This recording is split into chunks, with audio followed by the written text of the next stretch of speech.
You ever feel like you're just not quite ready for what's next? Like you don't really have the right qualifications for a bigger purpose? Well, we're going to dive into a 2,000-year-old story that is, believe it or not, a super practical roadmap for personal growth. We are talking about Simon Peter, the fisherman. So that really leads us to the big question, right? Can the journey of this impulsive, kind of ordinary fisherman actually give us a blueprint for our own lives today? Well, I think the answer is a huge yes. His path, from casting nets to becoming a foundational leader, it's just packed with these universal lessons on what it means to be called, how to handle failure, and what lifelong growth really looks like. So let's start at the very beginning. And this isn't a story about some extraordinary person who finds their purpose. No, it's about an extraordinary purpose finding a very, very ordinary person, right in the middle of his workday. This is it. This is the moment it all kicks off. Jesus is just walking by the Sea of Galilee. He sees Peter fishing, and he gives this simple, life-altering invitation. Now think about what he doesn't do. There's no job interview, no request for a resume, no 5-year plan. He doesn't ask about his qualifications. He just asks for a response. And this is the incredible gap we really need to get our heads around. On one hand, you've got Peter's reality. He's a working-class fisherman, kind of known for being hot-headed and maybe a little rough around the edges. But on the other hand, you have the immense potential Jesus saw in him.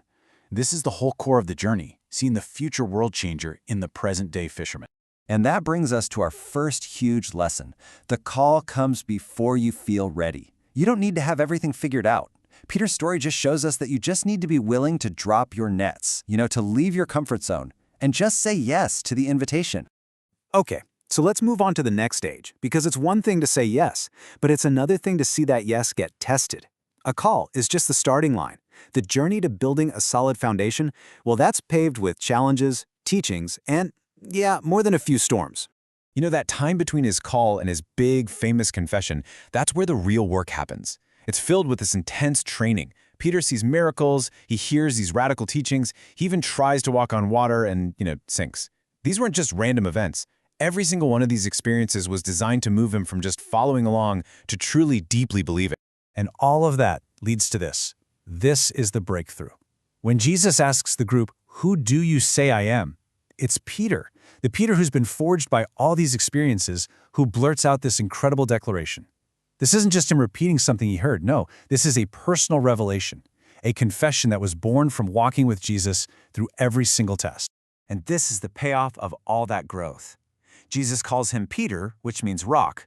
But here's the key, and this is so important.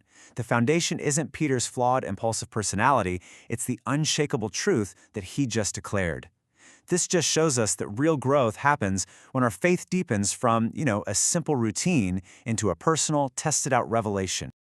Okay, so now we get to what is, I think, the most relatable and maybe the most powerful part of this whole journey. Because after reaching this incredible high point of faith, Peter is about to hit his absolute lowest. This whole section is about what happens when we fail, and I mean fail profoundly.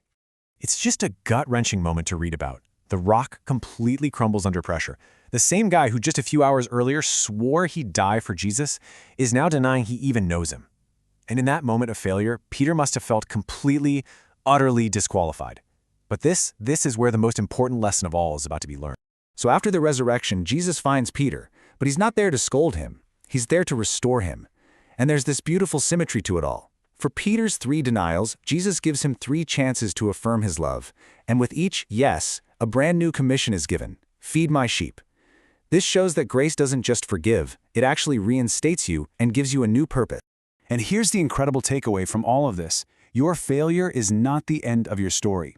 In fact, for Peter, it became a defining part of his preparation. It was only by understanding the depths of his own weakness that he could truly get the heights of God's grace. And honestly, that's what made him a much more compassionate and effective leader in the long run.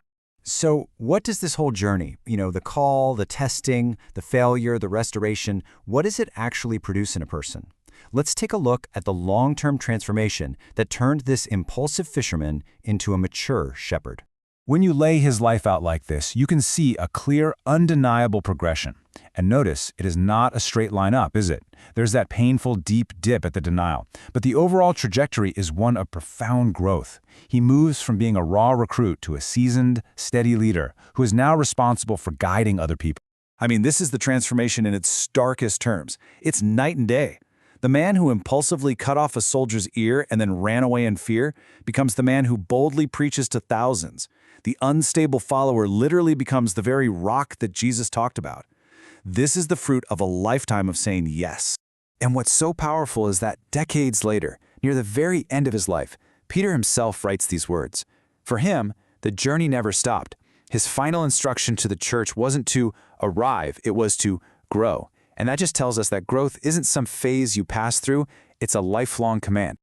Okay, so we've walked through Peter's entire journey. But what does this ancient story actually mean for you, right here, right now, in your life?